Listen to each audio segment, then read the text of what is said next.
this, the Honorable Mwango, please go ahead. Thank you, Mr. Speaker, sir.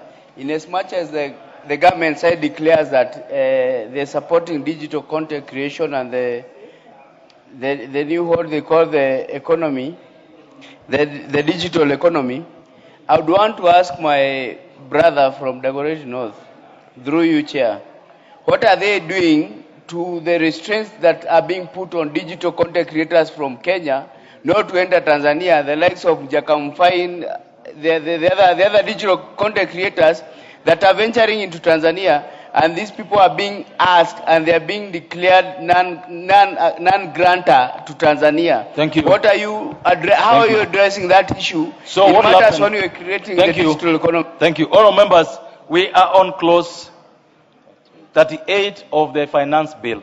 Mwago, a very good question, which I would like you to bring through the normal processes of Parliament. Just do a question. It's a very good question. No, it is not his job to answer questions at this point in time.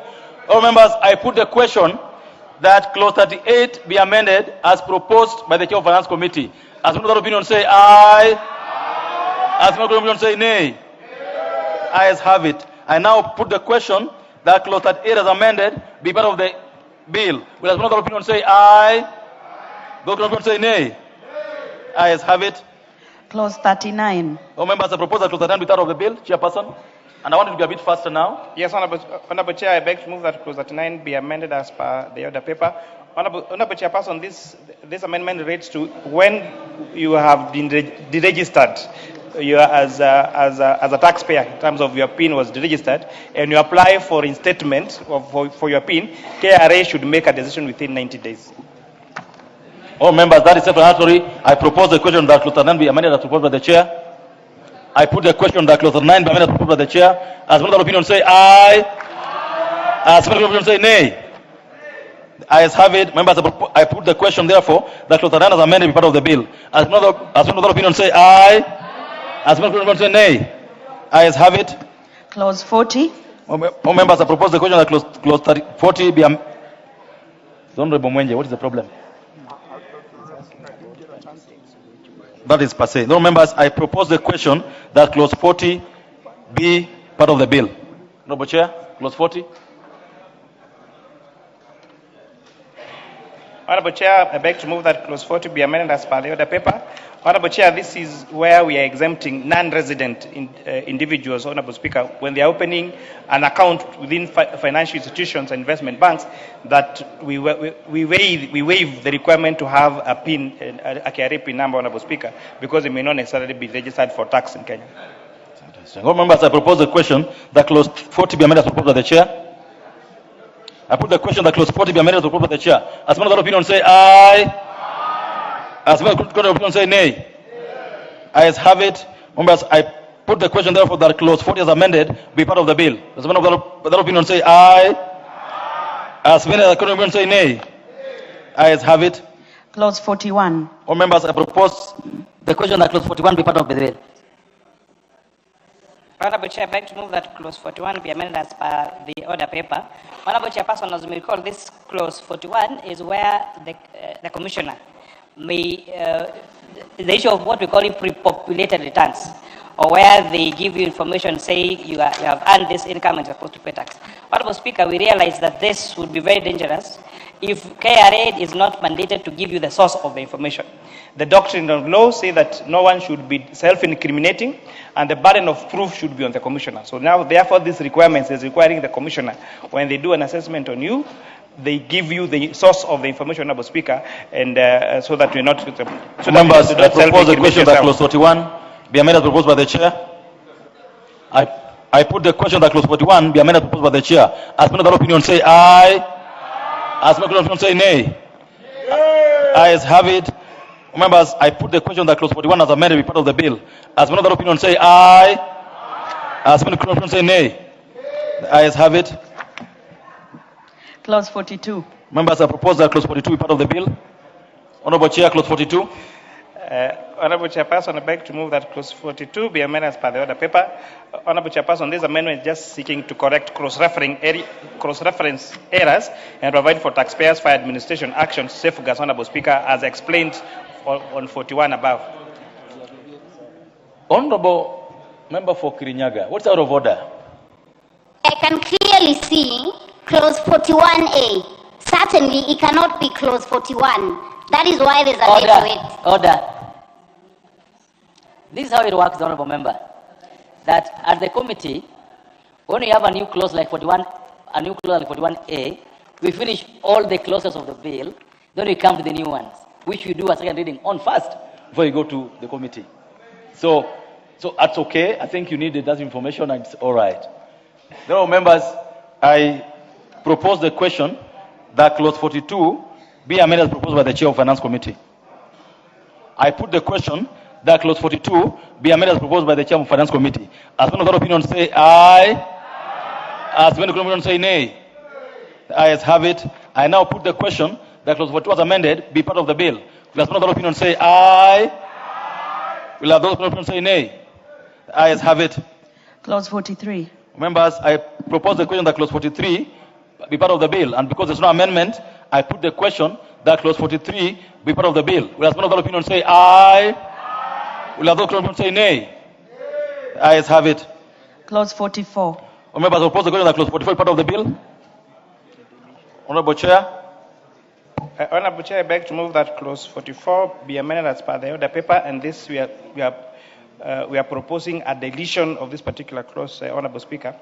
Honorable Chairperson, this amendment relates to institutions that do withholding. So if an entity withholds tax, or if an institution is a tax withholding agent and fails to withhold that particular tax, but the taxpayer pays the total tax, then the institution that failed to withhold should not be penalized, because after all, the total tax was paid by the taxpayer, Honorable Speaker. So that's why we disagree with the National Treasury on this and takes a view of the public that this clause needs to be deleted. Members, I propose the question that clause 44 be deleted. I put the question that clause 44 be deleted. As one of the opinion say aye. As one of the opinion say nay. The ayes have it. Clause 45. Members, I propose the question that clause 45 be part of the bill. Chairperson. Honorable Chairperson, the committee is proposing a deletion. I beg to move that clause 45 be amended as per the order paper. This is where, Honorable Chair, when agency notice is issued by Kenya Revenue Authority, this is on the power of Kenya Revenue Authority to give you an agency notice, Honorable Speaker. This would mean that if they do an assessment on you, even before you appeal, then they can issue an agency notice to your bank, Honorable Speaker. We disagree with the National Treasury on this, support the views by the members of the public, and therefore support its deletion. Members, I propose the question that clause 45 be deleted. The Honorable Kaluma. Yeah, Chair, on this particular one, I wanted to request the audience of the members, because I disagree with the committee and I'm opposing this amendment. Chair, what is being proposed here, Honorable Chair, is that you will have agency notices being stayed until you are done with the tax appeals tribunal. When you thereafter appeal, Honorable Chair, you should apply for stay in the High Court. The fact of filing of notice of appeal up to whatever level you want to go should not automatically, stay, your agency notices. And what was confirmed, Honorable Chair, out of the cases that are pending in the High Court on appeals, the Court of Appeal and the Supreme Court, over billions and tens of billions are being held, even if those appeals are frivolous. I was going to request the committee to drop this proposed amendment. We leave what is passed as is, so that the higher courts on appeal can determine whether or not to issue stay or not that it is automatic. So that where there is a frivolous appeal, you are obligated to pay. And I'm taking that from the fact that the Tax Appeals Tribunal is an impartial body which has heard the people, prior. Honorable members, the Honorable Wandeto.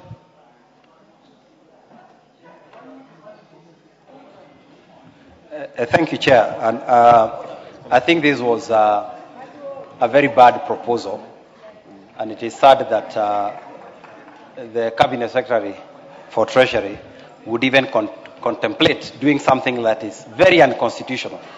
Because, Mr. Speaker, this is almost like saying, if you are arrested, you can start serving your criminal sentence even before the judges have heard you. And just in case they determine that you are innocent, you will just be released. When agency notices are issued, your property has been confiscated. Even if you win, some of the damage cannot be undone. So we are just saying that the Cabinet Secretary, at least on this one, please, don't bring things that are even unconstitutional. Thank you. Honorable Wakili Muriu. Thank you, Chairman. I like to add my voice on this clause. Again, purely because under our Constitution, you must exhaust the process of the law before the applicant can enjoy the fruits of litigation. Now, in instances whereby in the tribunal, the respondent, or maybe the taxpayer, is dissatisfied with the outcome, then he has right to go to the High Court and the Court of Appeal, and if possible, the Supreme Court. Now, when you stifle that process, and yet is guaranteed under the Constitution, it is work infiltrated, because one will go to court under the Constitution and declare the clause unconstitutional. Thank you so much, Mukil. Honorable Minority Leader. Chair, on this one I want to agree with the amendment proposed by the Chair. And for the first time also I want to agree with the Wamunyoro group. Chair, let us even... What is the Wamunyoro group? They are here. Wamunyoro group is here. Okay, go ahead. Nowadays I am the caretaker. Go ahead. Chair, I am the caretaker of Wamunyoro group in Parliament. They sit behind me. I am the caretaker of Wamunyoro group in Parliament. That's the truth. Honorable Wamboka, what is that of order? They are orphans. They have no people in Parliament. Honorable Junet, can you take your seat? No, Honorable Junet, take your seat. Order, take your seat. Honorable Wamboka, what is that of order? Chair. Check the next mic. The one with the Gasairo, yes. Order. Honorable Chair, it is your duty as the chair to ensure that members debate with the decorum. I would want Honorable Junet, is Honorable Junet in order? The Honorable Wandeto and Co. Can we listen to the Honorable Wamboka? Honorable, no, throw them out, Honorable Wandeto. What makes you think that you must have the mic all the time? No, the Honorable Member for Busia. The Honorable Wandeto, please, don't test my patience. I'm a very patient man, you know that. The Honorable Wamboka, go ahead. Thank you, Honorable Chair. Honorable Chair, it is your duty to ensure that members of this House debate with the decorum. Is it in order for my leader, the minority leader, to refer to some members of this honorable House, honorable members, giving them a funny name, Honorable Speaker, by calling them Wamunyoro Group? Is that fair, Honorable Speaker?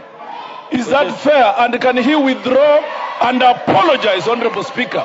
Honorable Junet should withdraw and apologize. Or you can throw him out of this House. Right. The Honorable Junet, please go ahead.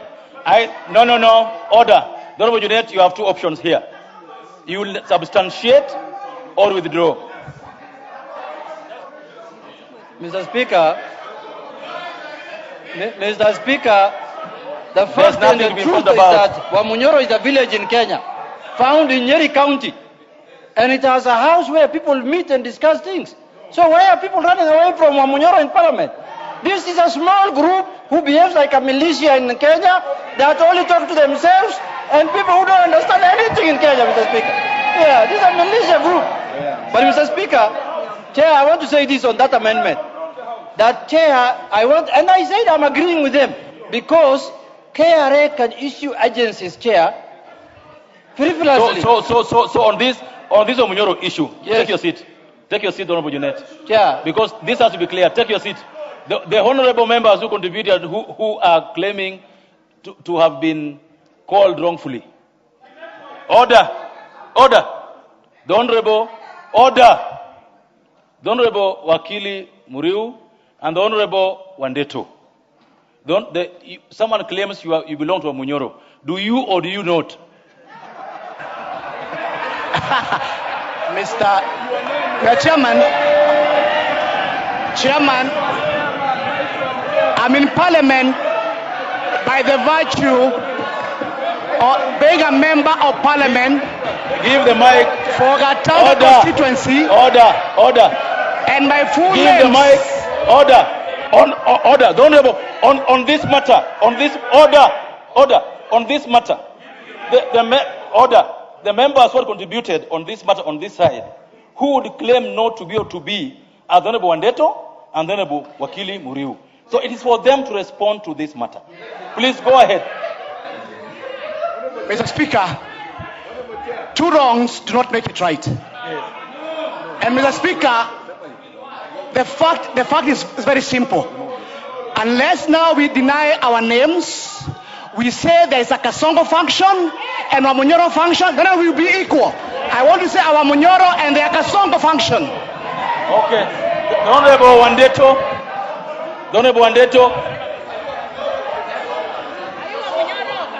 Mr. Speaker, Wamunyoro is a village somewhere in Tetu.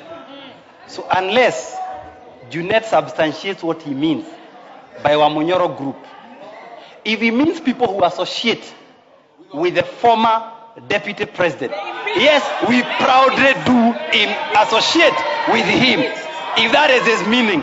But otherwise, Okay, Wamunyoro is a village in Nyeri. Don't rebel.